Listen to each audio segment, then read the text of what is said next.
السلام علیکم ورحمۃ اللہ وبرکاتہ۔ دوستو آج ہم بات کریں گے تھائی لینڈ کے بارے میں۔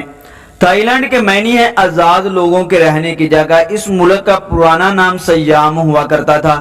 یہ ملک تاریخ میں کبھی بھی کسی اور قوم کا غلام نہیں بنا۔ تھائی لینڈ ایک آئینی سلطنت ہے۔ مئی 2014 میں نیشنل آرڈر کی طرف سے تازہ ترین اس ملک کے خلاف بغاوت کی گئی تھی۔ اس کا دارالحکومت اور سب سے زیادہ آبادی والا شہر بینکانگ ہے۔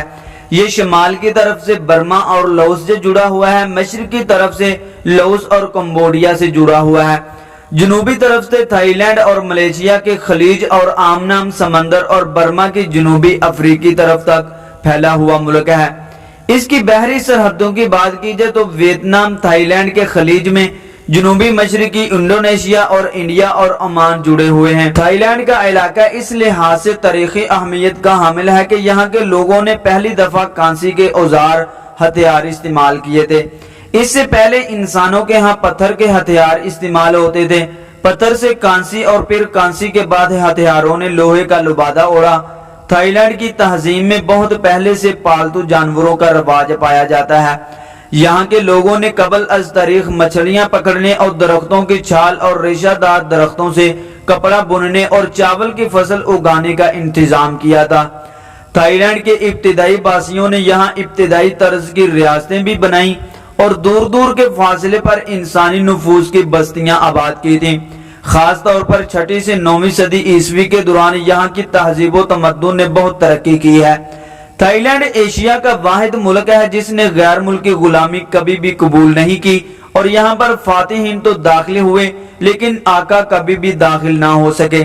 1782 سے لے کر 1932 تک یہاں طویل ترین بادشاہت کا دور رہا۔ تب کے بعد سے سول اور فوجی حکمران یہاں کی کرسی پر اقتدار پر براجمان رہے۔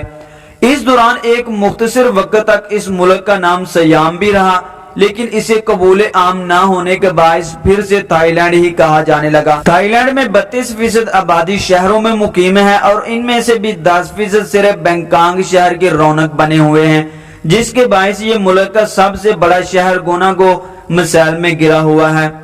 دوسری جنگ عظیم کے بعد سے بہتر معاشی مواقع کے حصول کے لیے دیہاتی آبادی کی بہت بڑی تعداد کو شہروں کی طرف کھینچ کر لایا گیا، اور بہت سے لوگ تو مستقل طور پر یا عارضی طور پر ملک چھوڑ کر سمندر پار کی دوسری دنیا میں آباد ہو گئے تھے۔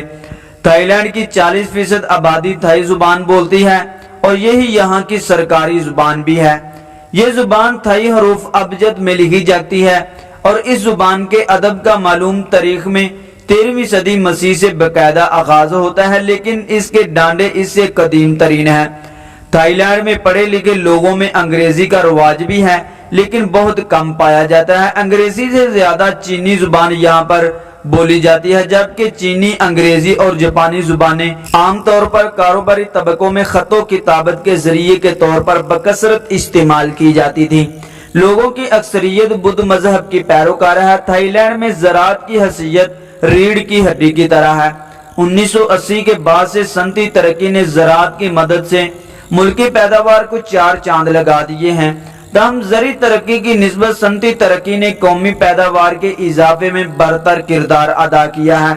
سب سے اہم اور نقد آور فصل تو چاول ہے، لیکن اس کے علاوہ گنا، مکئی، ربڑ، سویا بین، کھوپرا اور دیگر مختلف انواع کے پھل بھی یہاں کی پیداواری فصلیں ہیں۔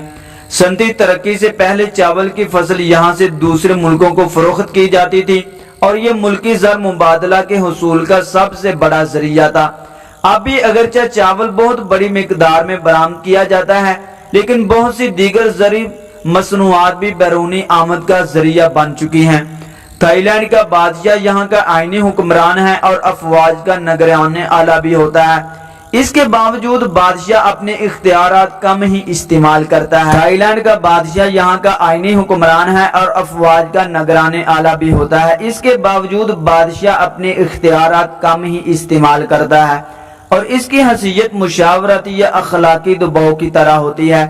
وزیر اعظم یہاں کا جمہوری حکمران ہے۔ انتخابات جیتنے والی سیاسی جماعت ایوان کے نمائندگان میں سے اپنے کسی رکن کو اس منصب کے لیے نامزد کرتی ہے اور بادشاہ اس کی تقرری کی